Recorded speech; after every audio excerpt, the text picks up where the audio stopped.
Hello and welcome to the Otherwise Forum. I'm Enoch Joseph Aboi. Where is the separating line between good and evil?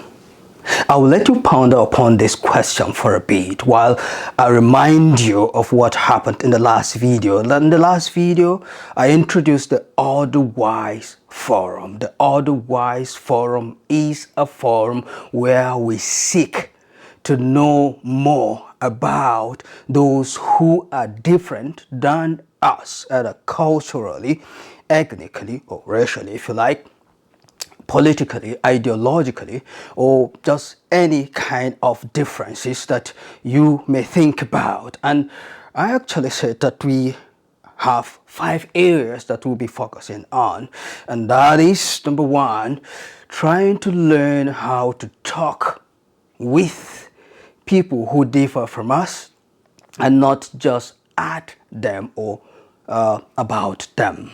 And then learning how to transcend, that's the second one, learning how to transcend our differences and connect to the humanity in the other person who differs from us. And the third one is to learn how to disagree without being disagreeable. And the fourth one is we would want to learn to be more accepting of differences and not weaponizing those differences against those who don't look like us or talk like us or like the things that we like or any other differences that we may have. And the fifth one is that we would want to learn how to come about a human solidarity that is non-totalizing and geared towards our common good. So those were the 5 things. And then I promised you that I was going to tell you the story behind the Otherwise Forum. But because of the importance of the story, I deemed it fit that you should know what I think about the human nature first. And that is why I asked you the question about the line between good and evil. Because the stories behind the Otherwise Forum that are my personal stories, and maybe generally the story of humanity is a representation of the story of humanity, has to do or is in connection to the human nature in relations to good and evil, love and hate. And I approach it from a kind of a humanistic angle and not a theological, angle, although the two are intertwined, right?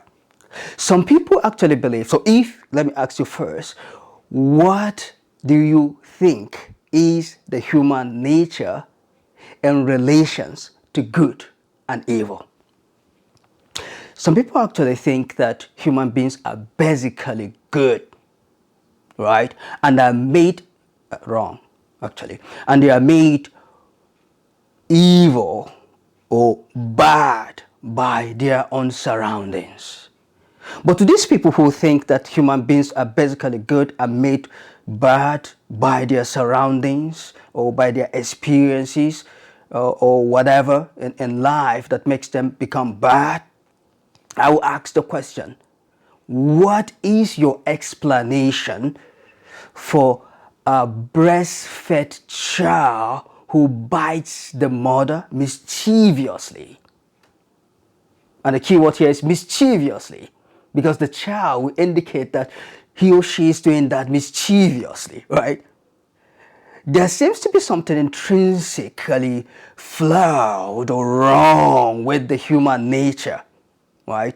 There seems to be something, inherent in the human nature that makes human beings have the proclivity for evil. But human beings also have the proclivity for good.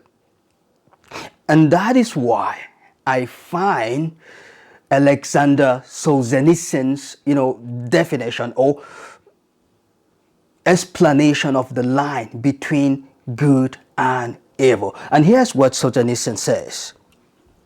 The line separating good and evil passes through, not through states, nor between classes, nor between parties, but right through every human heart. Even within the hearts overwhelmed by evil, one small bridgehead of good is retained.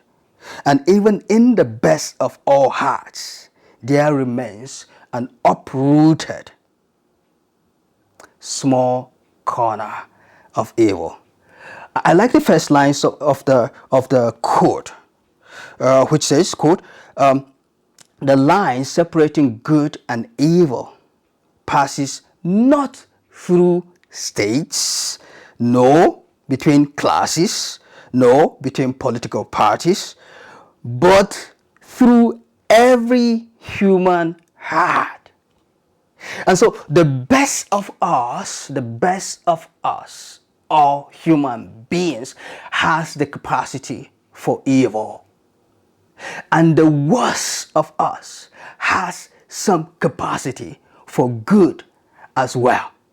So contrary to the belief that, the bad people are out there, the other group, the other political party, the other ethnic group, or the other racial group, I believe in only one human race, the other ideological group, the other cultural group, the other historical group, the other, people are the evil people and we are the good people.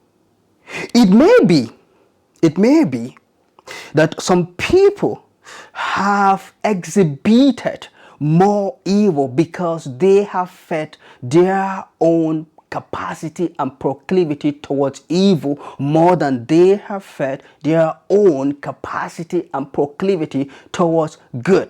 So if one feeds the capacity for good, one is more likely to exhibit more good. If one feeds the capacity for evil, one is more likely to exhibit more evil. But the underlying thing is that the line between good and evil, like Alexander Solzhenitsyn says, is within every human heart. It depends on what you feed. If you feed the capacity for good and love, that is what will be exhibited in your life, will be evident. If you feed the capacity for evil and hate, that is what will be prominent in your life. But overall, all human beings have the capacity for good and for evil as well. In the next video, I will begin by telling you a story that portrays the good aspect of the human nature, the capacity for good. Then subsequently, I would also give you the stories behind the otherwise forum that also shows the human capacity and proclivity for evil.